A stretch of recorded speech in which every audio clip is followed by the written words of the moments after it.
जब दिन चल रहा हो बिजी और चाहिए थोड़ा ब्रेक।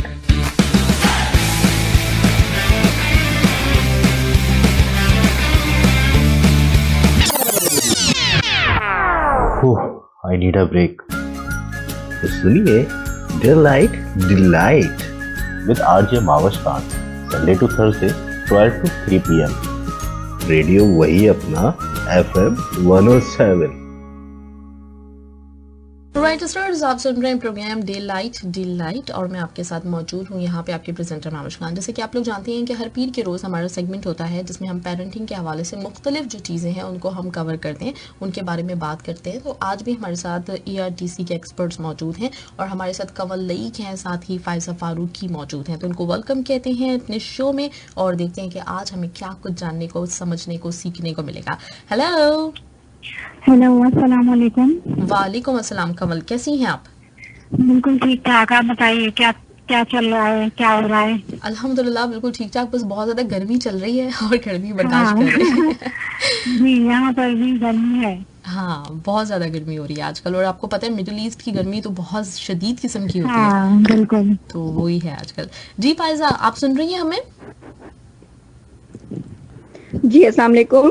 वालेकुम सलाम। फायजा, कैसी हैं आप? अल्हम्दुलिल्लाह बिल्कुल ठीक ठाक। ग्रेट, ज़बरदस्त। अच्छा, मैं चाह रही थी फायजा, आज आप पहली दफ़ा हमारे साथ हैं तो थोड़ा सा अपना इंट्रोडक्शन हमारे लिसनर्स को अगर करवा दें पहले, फिर हम इंशाल्लाह टॉपिक शुरू करते हैं। जी बहुत बेहतर जी। मेरा नाम फायजा फारूकी है और मेरा ताल्लुक ERDC से है और ERDC में मैं प्रोजेक्ट मैनेजर काम कर रही हूँ और पेरेंटिंग और एजुकेशन से रिलेटेड हमारा एक कोर्स है, उसमें मेरा कुछ पार्ट है। इसके अलावा एक टेक्स्ट बुक्स है जो मैथ के सब्जेक्ट पे डिज़ाइन की गई है, उसमें मैंने पार्टिसिपेट किया है एज एन ऑथर। और इसके अलावा ERDC में एक किताब है जॉन हॉल्ट की जिसका नाम है लर्निंग ऑल द टाइम, उसकी उर्दू ट्रांसलेशन मैंने की है। ग्रेट, ज़बरदस्त।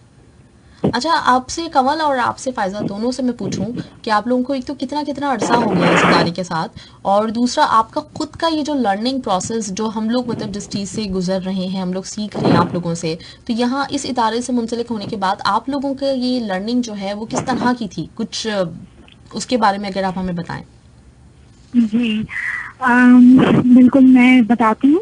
हमने स्टार्ट किया, इदारा को शुरू हुआ है 2000 में, सन 2000 में कुछ यानी बाकायदा तौर पर इदारा स्टैब्लिश हुआ, लेकिन उससे पहले कुछ इसकी समझ लें कि एक फॉर्मल फॉर्म मौजूद थी, वो काम नहीं कर रहा था। लेकिन बाकायदा तौर पर 2000 से शुरू हुआ और मेरा ख्याल है कि 2001-2002 इसके अराउंड जो है वो मैंने ज्वाइन कर लिया था ERDC को और अल्हम्दुलिल्लाह अभी तक ये साथ जारी है। इस सफर में बहुत कुछ सीखा, यानी इमेंस लर्निंग जिसे मैं कहती हूँ, और जो भी प्रोफेशनल डेवलपमेंट हुई, इसके अलावा एजुकेशन के हवाले से, लर्निंग के हवाले से, बच्चे कैसे सीखते हैं इस हवाले से, यानी जो भी ट्रेनिंग हुई, जो कुछ भी सीखा एजुकेशन फील्ड में, वो अल्हम्दुलिल्लाह ERDC में सीखा और इनसाइट डेवलप करने का मौका मिला। चीज़ों को गहराई में जाकर देखना, सोचना, ये सब आया कि चीज़ों को गहराई में देखा किस तरह जाता है। तो प्रोफेशनली बहुत सारे ऐसे मौके मिले मुख्तलिफ काम करने के, मसलन उसमें ट्रेनिंग का भी मौका मिला और हर तरह के टीचर से, लोगों से मिलने का मौका मिला, यानी प्राइवेट सेक्टर में भी और पब्लिक सेक्टर में भी। कुछ जो है बुक डेवलपमेंट के लिहाज से काफ़ी काम किया, कुछ किताबें लिखी, टीचर्स और बच्चों के लिए रिसोर्स मटेरियल बनाया, मुख्तलिफ जगहों पर जाने का मौका मिला। तो लर्निंग तो खैर बहुत है। ग्रेट, ज़बरदस्त, अल्हम्दुलिल्लाह, ज़बरदस्त माशाल्लाह से। और फायजा, आपको कितना अरसा हो गया है यहाँ पे? मुझे ERDC में तकरीबन 7 साल हो चुके हैं। और आपका ये सफर कैसा रहा? अच्छा, मुझे क्या आपको मेरी आवाज आ रही है? जी बिल्कुल, आपकी आवाज हमें आ रही है। अच्छा, मुझे ERDC में तकरीबन 7 साल हो चुके हैं और मुख्तलिफ लर्निंग प्रोसेस तो अभी भी जारी है, जैसे कमल ने कहा। और हमारे इदारे में अल्हम्दुलिल्लाह लर्निंग का बहुत मार्जिन है। पर्सनल ग्रूमिंग, सेल्फ डेवलपमेंट, ये हमारा फोकस है और इसकी कोई एंड नहीं है। पर्सनल ग्रूमिंग का, सेल्फ डेवलपमेंट का कोई एंड नहीं है। बिल्कुल। तो इस लिहाज से तो हर दिन हमारे लिए लर्निंग का है, हर प्रोजेक्ट हमारे लिए लर्निंग का प्रोजेक्ट होता है। सही से, ग्रेट, ज़बरदस्त, ये बड़ी अच्छी बात है। और वैसे भी जो ये बच्चों के साथ कनेक्शन है ना, जो आप लोगों को माशाल्लाह से मुयस्सर है, तो बच्चे, वैसे हमें लगता है कि बच्चों का एक पूरा लर्निंग प्रोसेस चल रहा होता है, वो सीखने के अमल से गुजर रहे होते हैं। लेकिन अगर हम बच्चों के लिए काम कर रहे हो, बच्चों के साथ रह रहे हो ना, तो बहुत सारी ज़िंदगी की वो जो लतीफ़ हकीकतें हैं वो हमारे ऊपर भी आश्कार होती हैं और हम भी बहुत कुछ सीखते हैं बच्चों के साथ। तो ग्रेट, ज़बरदस्त जी। कमल, तो आज का हमारा टॉपिक थोड़ा सा लिसनर्स को बता दीजिए कि आज हम किस हवाले से बात कर रहे हैं। अच्छा, मैं इंट्रोड्यूस करूं? जी जी बिल्कुल। अच्छा, ठीक है। तो हम जो है वो आज इस हवाले से बात करेंगे कि क्रिएटिविटी पर हम बात करेंगे और इसके बारे में बहुत आपने सुना होगा, इस लफ्ज को सुना होगा। ऐसा नहीं है कि ये लफ्ज नया हो सबके लिए, लेकिन इसको कैसे डेवलप किया जाए, इसकी अहमियत क्या है, क्या फैक्टर्स हो सकते हैं जिसकी वजह से क्रिएटिविटी नर्चर होती है और नहीं होती, सप्रेस हो जाती है। तो हम इस हवाले से आज बात करने जा रहे हैं। ठीक है जी। तो मेरा ख्याल है मैं ही फिर इसको आगे बढ़ाती हूँ। हाँ, बिल्कुल। अच्छा, तो सबसे पहले मैं ये कहना चाहूंगी कि इस वक्त जो है ना वो स्कूल है, खास तौर से स्कूल इस बारे में फिक्रमंद है और एजुकेटर्स ये लोग भी इस बारे में फिक्रमंद है कि इस वक्त तालीमी इदारे जो क्रिएटिव स्किल्स हैं बच्चों की, उनको किस हद तक डेवलप कर पा रहे हैं और किस हद तक डेवलप नहीं कर पा रहे हैं। क्योंकि आगे जो दुनिया आने वाली है उसमें जिन स्किल्स का इस्तेमाल ज्यादा होगा वो उसमें से एक स्किल क्रिएटिव थिंकिंग है और प्रॉब्लम सॉल्विंग स्किल। तो इस हवाले से इसकी अहमियत बहुत क्रूशल है, क्योंकि जैसे जैसे हम प्रोग्रेस कर रहे हैं, डेवलप कर रहे हैं, वैसे वैसे हम ये देख रहे हैं कि दुनिया के मसाइल भी बढ़ते जा रहे हैं और कॉम्प्लेक्स होते जा रहे हैं। तो कॉम्प्लेक्स मसाइल को हल करने के लिए जो स्किल आपको रिक्वायर है वो प्रॉब्लम सॉल्विंग और क्रिएटिव थिंकिंग की स्किल है। अच्छा, अब सवाल ये पैदा होता है कि हम कैसे बच्चों में ये स्किल डेवलप करें। अच्छा, सबसे पहले तो से इस बारे में जो मिथ्स है ना, मैं चाहूंगी कि मैं उनको डिसॉल्व करूं, उसके बारे में बात करूं कि हम ये समझते हैं कि कुछ लोग क्रिएटिव होते हैं और कुछ लोग क्रिएटिव नहीं होते। अक्सर यही समझा जाता है कि जो आर्टिस्ट होता है या जो कुछ इन्वेंट करता है, साइंटिस्ट होता है, वो लोग क्रिएटिव लोग होते हैं क्योंकि they have special talent, they are genius. और जो बाकी ऐसे ही आम घरों में रहने वाले लोग, आम जिंदगी जानने वाले, वो उनके पास क्योंकि ये स्पेशल जीन नहीं होता, लिहाजा दे आर नॉट टैलेंटेड। तो सबसे पहले हम ये समझ लें कि हर बच्चा जो है वो क्रिएटिव है। Every child is creative. Okay. और बच्चे जितने क्रिएटिव होते हैं उतने बड़े भी नहीं होते, क्योंकि जैसे जैसे हम बड़े होते हैं हमारी क्रिएटिविटी कुछ माहौल की वजह से, अपॉर्चुनिटीज अगर नहीं मिली हैं, एक्सपीरियंसेस वैसे नहीं हुए, तो उस वजह से आहिस्ता आहिस्ता सप्रेस होने लगती है। तो जो इन्वेंटर्स हैं, जो कुछ इन्वेंट करते हैं या क्रिएट करते हैं आर्टिस्ट, वो चाहते हैं कि उनकी इमेजिनेशन बच्चों की तरह हो, जैसे कि बच्चे इमेजिन करते हैं, जैसे कि बच्चों की जैसे कि वो क्रिएटिवली सोच सकते हैं। क्योंकि बच्चों के लिए बच्चे कर रहे होते हैं, बच्चों का इमेजिनरी वर्ल्ड प्रैक्टिकलिटी के क्राइटेरिया पर नहीं तोला जाता। यानी वो ये सोच के इमेजिन नहीं करते कि ये प्रैक्टिकल हो सकता है कि नहीं, तो जस्ट इमेजिन। सही बात है। तो वो बियॉन्ड बाउंड्रीज कुछ भी करना उनके ख्याल में जो वो सोच रहे हैं वो पॉसिबिलिटी की हैसियत रखता है। तो पहली बात तो ये कि क्रिएटिविटी जो है वो हर बच्चा क्रिएटिव है, लेकिन क्रिएटिविटी डिफरेंट फॉर्म एक्सप्रेस हो सकती है। तो ऐसा नहीं है कि सिर्फ आर्ट एंड क्राफ्ट करने वाला या आर्टिस्ट या साइंटिस्ट, इन्वेंटर, ये लोग क्रिएटिव हैं। बाकी लोग भी क्रिएटिव हैं अपनी अपनी फील्ड में। मतलब हो सकता है कि कोई आर्टिस्ट ना हो लेकिन अपना जो भी काम करता है उससे बहुत ही डिफरेंट तरीके से करने की कोशिश करता है, ठीक है, और वो प्रॉब्लम्स को सॉल्व करने के नए तरीके ढूंढ लेता है। इवन जो बच्चे शरारतें करते हैं ना, या जैसे आपने देखा होगा कि बहाने तराशते हैं, नए नए बहाने, तो ये भी क्रिएटिविटी का एक इजहार है। या ह्यूमर क्रिएट करना, ह्यूमर क्रिएट करने के लिए यानी आसान नहीं होता। हाँ बिल्कुल, क्रिएट करना बहुत ही मुश्किल या तरीन कोई काम हाथों में खाना है और वो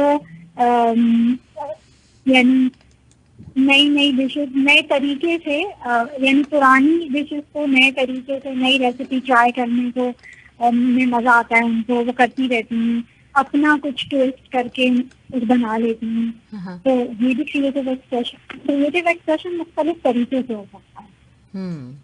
सही, बिल्कुल सही बात है। ठीक है, और इसमें अगर फायदा कुछ ऐड करना चाहें, फायदा कि अब हम नर्चर करने के लिए क्या क्या आप कर सकते हैं? जी फायजा। जी बिल्कुल जी फायजा।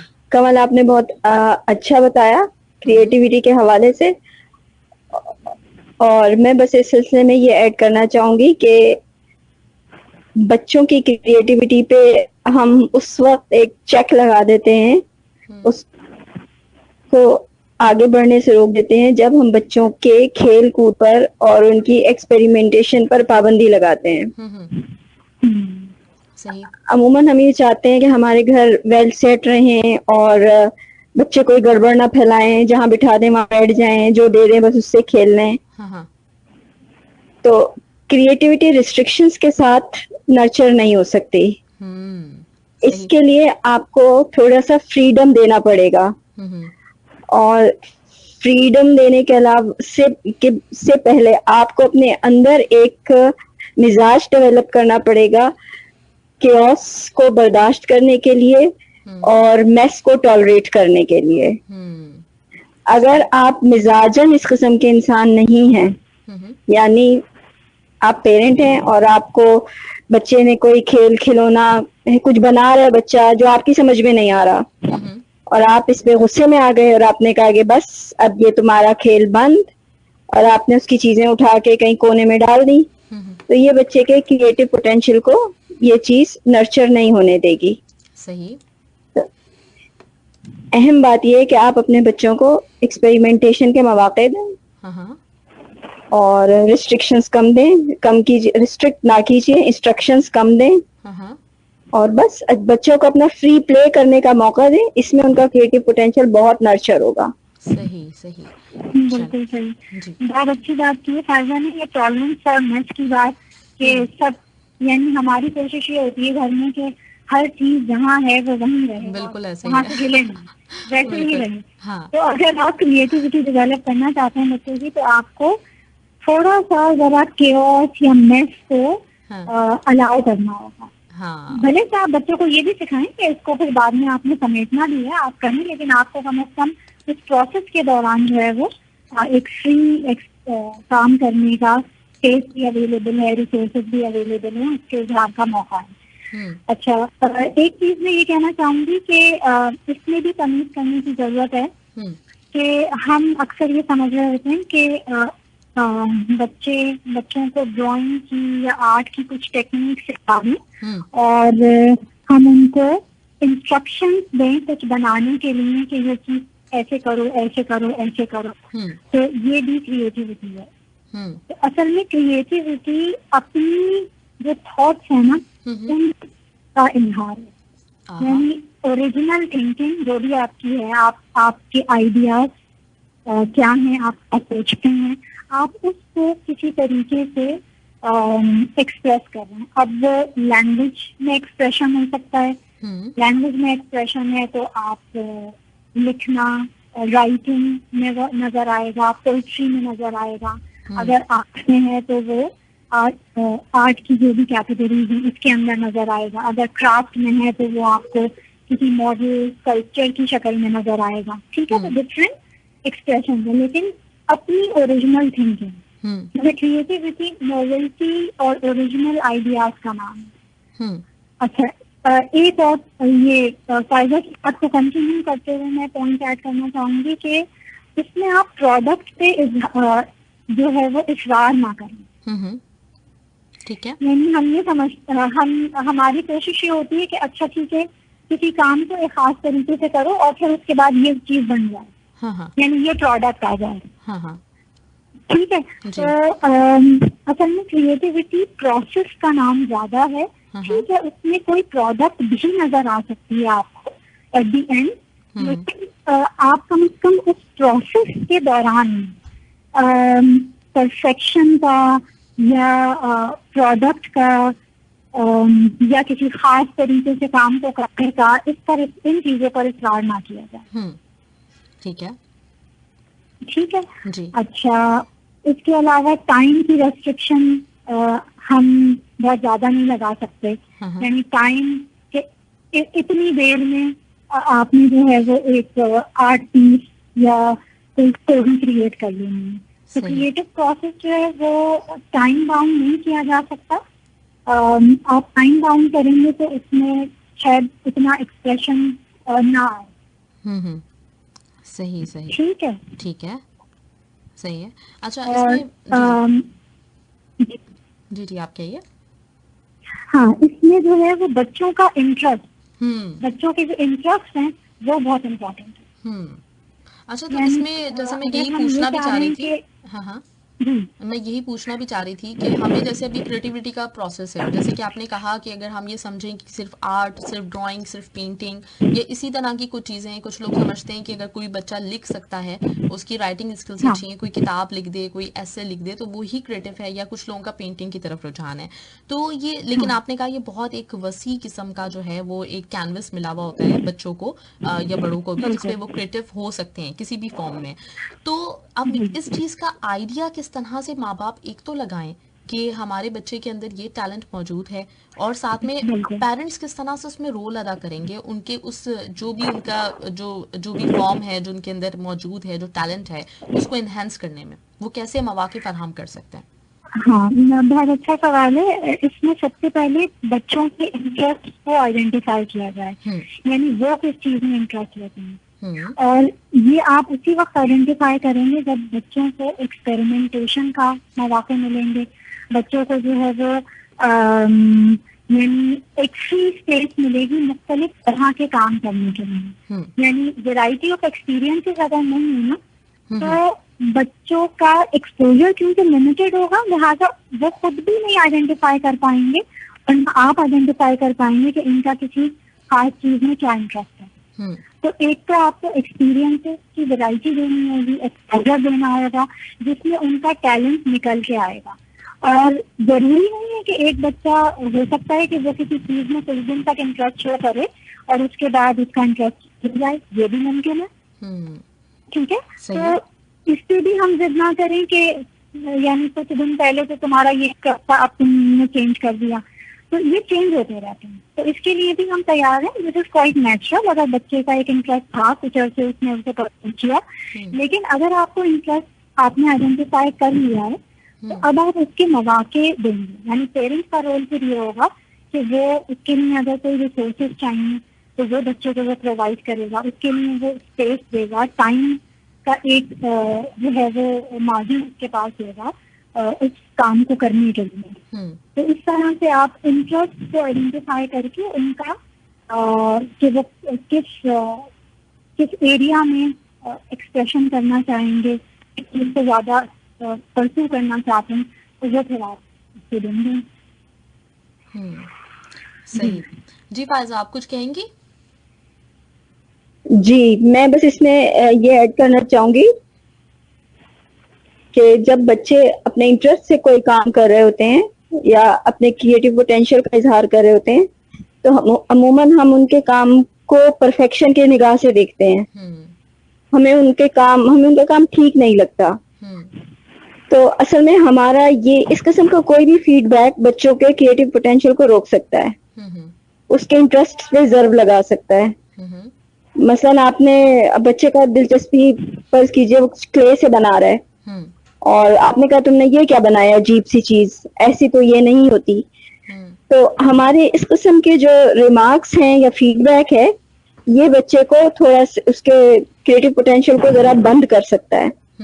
तो हमें बच्चों के साथ मतलब उनके इंटरेस्ट के हवाले से बात करते हुए या उन्होंने जो भी काम वाम किया है उसके हवाले से अपनी राय देते हुए जरा मुहतात होने की जरूरत है, क्योंकि हर बच्चा अपने जहन से कुछ बना रहा है। मसलन अगर एक बच्चा सन को ब्लैक बनाता है तो हम जरूर परेशान हो जाएंगे कि इस बच्चे के साथ कोई मसला है, ठीक है, लेकिन ये बच्चे का अपना कोई थॉट हो सकती है, कोई आइडिया हो सकता है, ये उसके जहन की कोई भी चीज है। तो हमें इसको अपने जो हमारे जजमेंट है या हमारा जो परफेक्शन है उसकी निगाह से नहीं देखना चाहिए। मेरा ख्याल ये एक अहम चीज थी। जी बहुत अहम बात है। मैं इसको बिल्कुल सेकंड करती हूँ कि बार दफा हमारे जहन में कोई एक प्रोडक्ट का खाका होता है कि हमें ऐसी चीज चाहिए, तो वही आइडिया हम बच्चे को देकर हम चाहते हैं कि ये इसको रिप्रोड्यूस करे। जैसे मैंने कहा कि इसमें ओरिजिनल थिंकिंग तो नहीं आई इसकी, लिहाजा क्रिएटिविटी का ताल्लुक अपनी ओरिजिनल थॉट्स और अपनी ओरिजिनल आइडियाज से, उसके एक्सप्रेशन से है। तो जितना ज्यादा उसका मौके मिलेंगे आपकी क्रिएटिविटी इन्हेंस करेगी। और इसमें ये चीज भी है कि यानी जो रेडीमेड आइडियाज आप बच्चों को ना दें, उनको कुछ सोचने दें, उनकी थिंकिंग डेवलप करने के लिए। और स्क्रीन के हवाले से एक पॉइंट ये है कि जब हम स्क्रीन पे बच्चे एक्सपोज होते हैं तो असल में स्क्रीन पे बहुत ही विजुअल बम्बार्डमेंट है चीजों की, गेम्स की शक्ल में और दूसरी चीजों की शक्ल में, इश्तेहारात की शक्ल में, तो या एनिमेटेड जो भी चीजें बच्चों के लिए बनाई जाती हैं, तो उसमें वो आइडियाज पहले से क्राफ्ट फॉर चिल्ड्रन। और कुछ तो बच्चों के प्रोग्राम या गेम्स ऐसे हैं जो कि एडल्ट थीम्स रखते हैं और वो बच्चों के लिए बनाए गए, they are not for children अगर देखा जाए तो जब आप और ये उनकी इमेजिनेशन नहीं है उनके लिए, ये किसी और ने इमेजिन करके बच्चों के लिए बनाया है, तो इसके लिए उनकी इमेजिनेशन जो है वो आप समझ लें कि इन्फ्लुएंस हो जाएगी, उनका अपना ओरिजिनल आइडिया पीछे चला जाएगा, वो वही सोचेंगे, उन्हीं चीजों को इमेजिन करेंगे जो वो स्क्रीन पे देख रहे हैं। तो स्क्रीन का जो है वो उसका टाइम हमें देखना चाहिए, देखने की जरूरत है कि स्क्रीन का एक्सपोजर जो है वो बिल्कुल खत्म किया जाए तो बहुत अच्छा है। अगर बिल्कुल खत्म नहीं कर सकते तो कम से कम जितना मिनिमाइज कर सकते हैं उतना मिनिमाइज करें। सही। अच्छा, इसमें स्कूल्स का इस वक्त जैसे आपने बताया, मेरे भी बच्चे माशाल्लाह से स्कूल में पढ़ रहे हैं, तो क्रिएटिव थिंकिंग के ऊपर काफ़ी ज़्यादा जोर दिया जा रहा है। तो वो किस तरह से, क्योंकि अभी जब मैं आपकी बातें सुन रही हूँ तो उस पर जो सोच मेरे जहन में आ रही है वो वही है कि अगर मैं अपने आप को भी देखूँ तो बड़ी लिमिटेड सी सोच है, जिसमें हम बच्चों को जो पेंटिंग अगर कर रहे हो तो उसमें बताते हैं कि स्काई ब्लू होता है और उनको गाइड भी कर रहे होते हैं, साथ साथ मेथड्स बता रहे होते हैं, कहीं ना कहीं से बाज़ औक़ात खुद भी यूट्यूब वीडियोस देख के बता रहे होते हैं ऐसे नहीं ऐसे बनाओ। तो ये जो बिल्कुल एक ओरिजिनल जो चीज़ है जो आपने बताई है कि ओरिजिनल जो उनके अंदर से निकले, तो इसके लिए किस तरह से एक तो मोटिवेट भी किया जाए, किस तरह प्लेटफॉर्म उनको एक फराहम किया जाए, ये चीज़ मैं नहीं समझ पा रही हूँ। अगर मैं अपने आप से सवाल करूँ तो मुझे नहीं समझ में आ रहा है, इसलिए मैं चाह रही हूँ कि आप मुझे थोड़ा इसको और कुछ वाज़ेह तरीके से बताइए।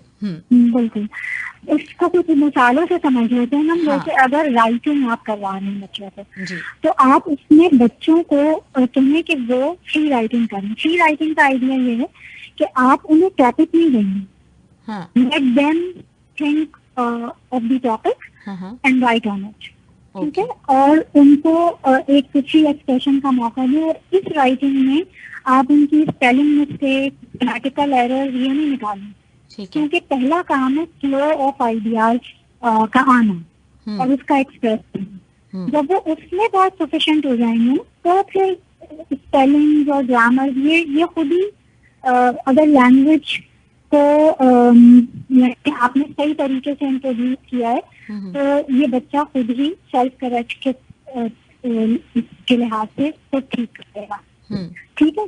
तो ये एक मिसाल हो गई राइटिंग के हवाले से। इसके अलावा बच्चों को चैलेंजिंग टास्क दिए जा सकते हैं, मतलब ये कि कोई कोई चीज डिजाइन करने के लिए उनको दी जाए, यानी उनको चैलेंज दिया जाए और उनको कहा जाए कि अच्छा तुम इसका सोल्यूशन बताओ। सही। अब वो चैलेंज जो है वो अगर सब्जेक्ट के लिहाज से बात करूं तो वो मैथ में भी हो सकता है, साइंस में भी हो सकता है, सोशल स्टडीज में भी हो सकता है, लैंग्वेज में भी हो सकता है। मसलन आप बच्चे से कहें कि कोई प्रॉब्लम उसके सामने रखें, मसलन ये कि हम शॉपिंग करने जाते हैं तो वो जो कार्ट होती है ना, जो ट्रॉली जिसमें आप सामान वगैरह रखते हैं, तो तुम इसका कोई हमें ये मसला होता है कि सारी चीजें मिक्स हो जाती हैं, या जो शॉपिंग बैग होता है उसमें सब चीजें मिक्स हो जाती हैं, फिर वो प्रेस हो जाती हैं, तो इसको कैसे हम ओवरकम कर सकते हैं। तो कोई new design of the trolley bag और वो जो ग्रोसरी बैग होता है वो आप डिजाइन करें। यानी कहने का मतलब है कि उनको चैलेंज दिया जाए और फिर वो ओरिजिनल थिंकिंग अपनी करेंगे और फिर कोई अपना आइडिया प्रपोज करेंगे। सही और आप देखें बच्चे मजे मजे के आइडियाज देते हैं, अगर आप इस तरह का कोई चैलेंज देंगे या घर में कोई आपको कोई प्रॉब्लम फेस करना पड़ रही है और फिर आप बच्चे से पूछें कि अच्छा तुम्हारा क्या ख्याल है कि इसको कैसे हम सॉल्व कर सकते हैं, तो वो अपने आइडियाज देगा कि ऐसे करें। सही सही। मतलब खुद पेरेंट्स को भी आउट ऑफ द बॉक्स सोचना पड़ेगा, तो फिर बच्चे भी उसी तरह से सोचेंगे और उनको और जो फायदा ने बात कही ना कि अब देखें अब वो अपने थिंकिंग से कोई ऐसा आइडिया देगा जो आपने नहीं सोचा। हो सकता है कि वो बस प्रैक्टिकल ना हो आइडिया, लेकिन आपका जो रिस्पॉन्स होगा ना उस पर वो क्रिटिसिज्म नहीं होगा। सही। यानी आपका रिस्पॉन्स ऐसा नहीं होगा कि बच्चे को लगे कि उसने बहुत ही स्टूपिड आइडिया सोचा, ठीक है, बल्कि आपका रिस्पॉन्स ऐसा होगा कि आपने बहुत ही मुख्तलिफ आइडिया सोचा है, मेरे जहन में भी ये नहीं आया था, और इसको अगर हम प्रैक्टिकली करना चाहें तो हम कैसे करेंगे, यानी और आप मजीद उसको सोचने के लिए कहीं दें इसमें क्या रिसोर्सेज चाहिए होंगे। हो सकता है कि वो खुद ही बताए कि हाँ प्रैक्टिकली इसमें ये चीजें ये मसले हो सकते हैं अभी फिलहाल, लेकिन एक उसको थिंकिंग आएगी। असल जो टारगेट है ना कोई खास तरह की प्रोडक्ट बनवाना नहीं है, बल्कि असल टारगेट है कि वो थिंकिंग कर सकें ओरिजिनली, यानी अपने आइडियाज को परस्यू कर सकें, थिंक कर सकें अपने ओन पर और प्रॉब्लम्स के सोल्यूशन फाइंड आउट कर सकें। सही सही। जी फायजा, आप प्लीज सवाल दोहराइएगा, मुझे थोड़ी सी आवाज आपके बीच में नहीं आई थी। सवाल दोहराऊंगा। अच्छा, सवाल बेसिकली मैंने कमल से ये किया था कि जैसे हम जब बात कर रहे होते हैं क्रिएटिव थिंकिंग की और इन चीज़ों की, तो उसमें जो ओरिजिनल एक जो चीज़ रखनी है बच्चों के अंदर, वो मुझे समझ में नहीं आ रहा था कि वो किस तरह से हम डेवलप करेंगे अपनी राय दिए बगैर, और उनको मौका भी देना है, तो ये मुझे मतलब बात समझ नहीं थी।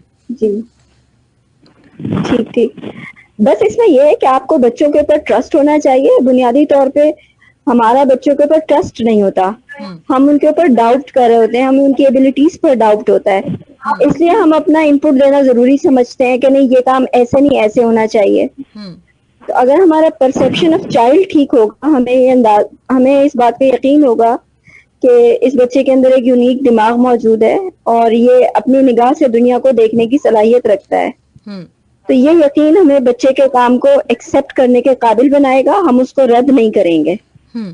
ठीक है? सही है। और जब आपका बच्चे के साथ एक स्ट्रॉन्ग रैपो या बॉन्डिंग होगी, जिसके नतीजे में अगर आप कोई फीडबैक बच्चा चाहे और आप दें, तो उसके नतीजे में उस काम को करने की कोई नई डायमेंशन, कोई नया तरीका भी डिस्कस किया जा सकता है। लेकिन अगर रैपो नहीं है और सिर्फ परफेक्शन के लिए हम ये काम कर रहे हैं, ये काम सिर्फ इसलिए करवा रहे हैं कि तुम्हारी एज के तो हर बच्चे ने ये काम कर लिया और तुम कहाँ पे अपना आइडिया ले बैठे हो, तो ये दोस्त तरीकेकार नहीं होगा। हमें अपने मिजाज में तब्दीली लाने की जरूरत है। जितना हम बच्चों के लिए एक्सेप्टेंस अपने अंदर क्रिएट करेंगे, बच्चे के क्रिएटिव पोटेंशियल इंशाल्लाह बढ़ते चले जाएंगे। सही, बिल्कुल, ग्रेट। जी कमल, अच्छा ये जो प्रोसेस है ये हम छोटे बच्चों की बात कर रहे हैं, क्या यही एप्लीकेबल है टीनेजर्स के लिए भी, और उसके बाद जो यूनिवर्सिटी के? बिल्कुल, ये बहुत ही बुनियादी बात है कि बच्चों पे ट्रस्ट करें, उनको जो है वो क्रिटिसाइज ना करें, स्पेस दें, अपने अंदर टॉलरेंस पैदा करें। ये बिल्कुल बुनियादी बातें हैं जो छोटी एज से लेके और बड़ी एज तक के बच्चों के लिए। और दूसरे एक और अहम बात कि सवाल करना जो है ना, इसको आप रोकें। बच्चों के सवालात बहुत इम्पोर्टेंट है और उनके सवालात से भी जो है ना वो उनकी क्रिएटिव थिंकिंग का अंदाजा हो रहा होता है कि ये किस तरह सोचते हैं। और जब वो यानी जब आप उनको एक फ्री स्पेस देंगे ना और एक्सपेरिमेंटेशन का मौका देंगे तो वो अपने सवालात के बहुत से ऐसे सवालात होंगे जो आप डायरेक्ट कर सकते हैं कि ठीक है इसको एक्सप्लोर करो, देखो कि इसका क्या जवाब है, तुम एक्सप्लोर करो। तो जब ये मौका दिया जाएगा तो फिर उनकी जो है थिंकिंग मजीद डेवलप हो। सही सही, चलें गुड, ज़बरदस्त। अच्छा, अगर यही चीज़ जैसे अभी हम इसकी क्रिएटिविटी की जो बात करें, अगर उसको आर्ट को और पेंटिंग को हटाकर हम थोड़ा सा लेके जाएं तारीख़ की तरफ, हिस्ट्री की तरफ, या फिर अपने जो हम कोशिश हमारी सबकी होती है बहैसियत मुसलमान कि हम अपने बच्चों को भी शुरू से अपने मज़हब के बारे में भी बताएं, सारी की सारी चीज़ें सिखाएं, हिस्ट्री के बारे में भी बताएं, तो वहाँ पे भी मतलब ये एक जो नज़र रखी जाती है पेरेंट्स की तरफ से, वो उस वक्त भी ज़रूरी है या उनको थोड़ा सा फ्री थिंकिंग की इजाज़त होनी चाहिए? नहीं, जैसे आप हिस्ट्री के बारे में अगर बता रहे हैं तो बिल्कुल बताइए, कहानी की तरह बताइए और उस पर उन्हें सुचवाइए। यानी उन भले से आप हिस्ट्री से मुतालिक कहानियां सुना रहे हैं या आप वैसे ही कहानियां सुना रहे हैं, उस पर एक डिस्कशन हो, उस पर एक बातचीत हो और उससे भी बिल्कुल उनकी क्रिएटिव थिंकिंग डेवलप होगी, उनको सोचना आएगा, चीजों को देखना आएगा। बिल्कुल कर सकते हैं। सही सही, चले गुड, ज़बरदस्त। अच्छा, मेरे पास एक सवाल तो नहीं है, ये कहा इन्होंने, पहले तो आप दोनों को सलाम कहा है और आपको वेलकम करते हैं ये, और जी अच्छा, इन्होंने ये कहा है कि हमारे बचपन में ना स्कूल में सबसे पहले तिलावत और फिर कलमा वगैरह सिखाया जाता था, तो अभी ज़्यादातर स्कूल्स में ऐसा नहीं होता, तो बच्चों के स्कूल के टाइम के लिए बड़ा ज़रूरी है, तो थोड़ा सा इस पर कुछ काम किया जा रहा है या कुछ हमसे इसके बारे में शेयर करें कि कितना ज़रूरी है ये।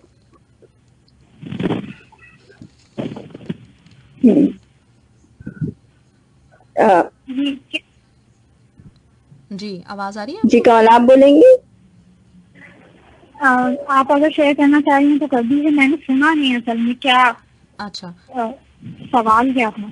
अच्छा, मैं दोबारा से रिपीट कर देती हूँ। ये बेसिकली रिशान खान है और तिलावत और जी, इन्होंने कहा है कि तिलावत और कलमात वगैरह जो सिखाए जाते थे स्कूल में सबसे पहले, तो वो अब मिसिंग है, तो ये कितना जरूरी है, इसके ऊपर ये कुछ कहना चाह रहे हैं, पूछना चाह रहे हैं आपसे? बिल्कुल सिखाना चाहिए, यानी कि ये आपके करिकुलम का एक पार्ट है कि बच्चों को, जो छोटे बच्चे हैं खास तौर पे, उनको छोटी छोटी दुआएं हैं, सूरतें हैं, वो सिखाई जाएं। और यानी लेकिन बस इसमें ये ख्याल रखा जाए कि वो सिखाई जा रही है ताकि वो इसको प्रैक्टिस करें। मतलब मुख्तलिफ मुख्तलिफ कामों के वक्त वो आप दुआएं पढ़ते हैं या सूरतें वगैरह पढ़ते हैं, तो उनको बच्चों को सिखाया जाए और वो फिर पढ़ें भी जिस वक्त पढ़ना है, लेकिन उनसे ये डिमांड ना की जाए कि वो इसको याद करके और फिर सुनाए के इम्तिहान देंगे और इस पर टास्क करेंगे, क्योंकि ये इसका पर्पस नहीं है। सही सही। जी फायजा, आपके शौक पैदा करने के लिए और दुआओं का क्या मकसद है और क्यों हम दुआ मांगते हैं, इसकी अहमियत को बताने के लिए बिल्कुल ये होना चाहिए शामिल। सही सही। जी फायजा, आप कुछ कहना चाह रही थी? जी, इसमें मैं तकरीबन यही बात कहूंगी कि ये सारी चीजें जरूरी हैं, लेकिन अहम बात यह है कि सिर्फ बच्चे की मालूमात का हिस्सा ना बने, ये एक रिचुअल के तौर पे ना हो कि स्कूल बस ओपन होता है तो ये काम होता है। इनकी अहमियत और इनकी लाइफ में इम्पोर्टेंस जो है वो इंटरनलाइज कैसे करवानी है, ये अहम चीज है। सही। क्योंकि अगर ये सिर्फ हमारे एक विर्द का हिस्सा है और बस हम सिर्फ इसको जानते हैं लेकिन हमने इसको इंटरनलाइज नहीं किया, तो बस फिर ये हमारी मालूमात का एक हिस्सा है, इससे हमारी जिंदगियां तब्दील नहीं होंगी। सही, मतलब प्रैक्टिकल होना बहुत जरूरी है। तो हमें एक लेवल आगे जाके इस पे काम करना है। सही सही, चलना गुड, ज़बरदस्त। जी कमल और फायजा, आज हम बात मतलब जो हमने की है कि किस तरह से क्रिएटिव जो टैलेंट है, क्रिएटिविटी है, उसको नर्चर किया जा सकता है पेरेंट्स की तरफ से, टीचर्स की तरफ से। तो इसमें जो चीज़ें समझ में आई मुझे वो ये कि हौसला अफजाई करना बच्चों का बहुत ज़्यादा ज़रूरी है। कोई भी वो काम कर रहे हैं भले कैसे ही कर रहे हो, लेकिन उसके ऊपर अप्रिशिएट करें, आप क्रिटिसाइज़ ना करें। तो ये जो है आप बेसिक जो क्रिएटिविटी जो पैदा होती है, एनहेंस की जाती है, उसका ये एक फॉर्मूला है। अच्छा, इसी पे एक और सवाल जो मेरे जहन में अभी आप दोनों की बातों से आया है वो ये कि एक होती है हौसला अफजाई, अप्रिशिएट करना, जिसकी वजह से बच्चे के अंदर कॉन्फिडेंस डेवलप हो जाता है, वो कॉन्फिडेंट हो जाता है। अच्छा, कॉन्फिडेंस और ओवर कॉन्फिडेंस होने में ज़रा बहुत ही बारीक सा फ़र्क है। तो बाज़ औक़ात बाज़ औक़ात कुछ पेरेंट्स का जो बिहेवियर होता है, ये थोड़ी सी मेरा ख्याल है फ़ायज़ा की कॉल डिस्कनेक्ट हुई है, फ़ायज़ा को हम दोबारा लेते हैं। अच्छा। जी, तो बाज़ औक़ात पेरेंट्स का जो मतलब एक तरफ तो हमें ये रवैया दिखाई देता है जो कि वो वाला होता है जिसमें पेरेंट्स बहुत ज़्यादा तनकीदी होते हैं हर मामले में, और दूसरी तरफ वो बिहेवियर भी होता है जिसमें वो कुछ भी बच्चे कर रहे हैं उसमें हर चीज़ में इतना ज़्यादा अप्रिशिएट किया जाता है कि वो फिर बच्चा ओवर कॉन्फिडेंट हो जाता है ना? तो बड़ा मामूली सा एक फ़र्क है, डेफिनेटली आप भी एग्री करेंगी इस बात से। तो अगर हम इसको कंटिन्यू करें नेक्स्ट वीक तो हमारे लिस्टनर ज़रा ज़्यादा बेहतर तौर पे समझ सकेंगे। अच्छा, ठीक है। ठीक है जी। फ़ायज़ा, आपको आवाज़ आ रही है? अच्छा, जी मुझे आ रही है। अच्छा, तो हम ये नेक्स्ट वीक जी मुझे आवाज आ रही है। जी बिल्कुल, क्योंकि ये मुझे लग रहा है कि ये रिलेट कर रहा है इस बात से, क्योंकि हम जहाँ ये बार बार है ना, क्योंकि हम जब बार बार ये कह रहे हैं पेरेंट्स को कि आपने अपने बच्चों को हर चीज पे अप्रिशिएट करना है, आप जो वो काम करें उस पे अप्रिशिएट करें, लेकिन फिर बहुत एक जब ये रवैया आता है पेरेंट्स की तरफ से तो बाज़ औक़ात बच्चे स्पॉइल भी हो जाते हैं। तो उससे कैसे बचाना है बच्चों सही। तो ये बेसिकली मैं चाह रही थी कि हम अच्छा, इसी को मैं इसका जवाब दूं? जी फ़ायज़ा, हम इसको नेक्स्ट वीक के लिए रखेंगे। अभी बस बात मैंने इसलिए की ताकि हाँ, ताकि थोड़ा सा एक मतलब लिसनर्स को भी आइडिया हो, क्योंकि बहुत सारे माँ बाप हो सकता है इस वक्त की बात सोच रहे हो कि अगर हम हर चीज़ पे अप्रिशिएट करेंगे कहीं रोकेंगे टोकेंगे नहीं, जो कि हम पहले ये भी कहते हैं कि रोकना टोकना भी ज़रूरी है बच्चों को, तो उसमें कुछ कन्फ्यूजन ना हो जाए, इसलिए हम अभी से ये टॉपिक अपना रख लें अगले हफ्ते के लिए। ठीक है? ठीक, बहुत बिल्कुल सही जी। चलें जी। फ़ायज़ा, बहुत बहुत शुक्रिया। कमल, आपका बहुत बहुत शुक्रिया। आज भी सीरियसली आज आपकी बातों पे, क्योंकि मुझे ये चीज़ इस तरह से इसका आइडिया नहीं था कि बच्चों में क्रिएटिविटी अगर आपने डेवलप करनी है तो उसके लिए पेरेंट्स का क्या रोल होना चाहिए। तो मैंने बहुत मतलब सीखा आपकी बातों से, मुझे भी कुछ पता चला वो चीज़ें जो पहले मुझे नहीं अंदाज़ा था जिनका। तो ज़रूर आज से मैं अप्लाई करने की कोशिश करूँगी, हमारे लिसनर्स ने भी सीखा होगा। तो बहुत बहुत शुक्रिया कमल आपका भी, फ़ायज़ा आपका भी, बहुत अच्छा लगा। बहुत शुक्रिया, thank you. Thank you so much, बहुत शुक्रिया, थैंक यू सो मच जी। अल्लाह हाफ़िज़। वेलकम। अल्लाह हाफ़िज़। राइट लिसनर्स, हमारे साथ मौजूद थी कंवल और कंवल लईक, और इसके साथ ही हमारे साथ फ़ायज़ा फ़ारूकी मौजूद थी ERDC से, और हम हर हफ्ते बात कर रहे होते हैं बच्चों के हवाले से कि बच्चों को किस तरीके से हमें उनके अंदर उनका जो टैलेंट है जो छुपा हुआ होता है और बच्चों का हमें नज़र नहीं आ रहा होता, उसको भी इन्हांस करना है, साथ ही साथ उनको तरबियत भी देनी है इस तरह से कि वो इस दुनिया में बहुत अच्छी बामायने बाअसर ज़िंदगी गुजारने के काबिल हो सकें। तो आज का जो टॉपिक था डेफिनेटली आप लोगों को अच्छा लगा होगा, पसंद आया होगा। आज आपने मेरी तरह बहुत कुछ सीखा होगा, क्योंकि हमेशा इस सेगमेंट में मैं बिल्कुल अपने आप को एज ए स्टूडेंट रखती हूँ और सोचने की, इस चीज़ों पे जो बातें कर रहे होते हैं उसके ऊपर सीखने की कोशिश कर रही होती हूँ। तो रवैया हम सब लोगों का यही होना चाहिए, हमेशा होना चाहिए, हर बात पे होनी चाहिए, क्योंकि जो भी चीज़ें हमें पता चल रही होती हैं रोज़ हम कोई ना कोई एक नई बात सीख रहे होते हैं जिससे हमारी पर्सनैलिटी ग्रूम हो रही होती है। और जैसे फ़ायज़ा ने भी कहा था कि पर्सनैलिटी आपने अपनी ग्रूम, जो ये अपनी पर्सनल ग्रूमिंग है ना, इसका सिलसिला कभी रुकता नहीं है, हमेशा चलता रहता है। तो बिल्कुल इसी तरह है, मैं उम्मीद करती हूँ आप लोगों को अच्छा लगा होगा आज का भी हमारा ये टॉपिक ERDC के साथ हमारा सेगमेंट। चलें, आप अगला सॉन्ग मैं लगाने जा रही हूँ, ये इंजॉय कीजिए। जो हम बात कर रहे थे प्रोग्राम में उस पर भी आप, जो अगर परदेश के हवाले से जो बात हो रही थी, कुछ मुश्किलात हुई हैं, कुछ परेशानियों का सामना आपको करना पड़ा, तो वो भी आप हमसे शेयर कर सकते हैं। मैं आपके साथ मौजूद हूँ 3 बजे तक।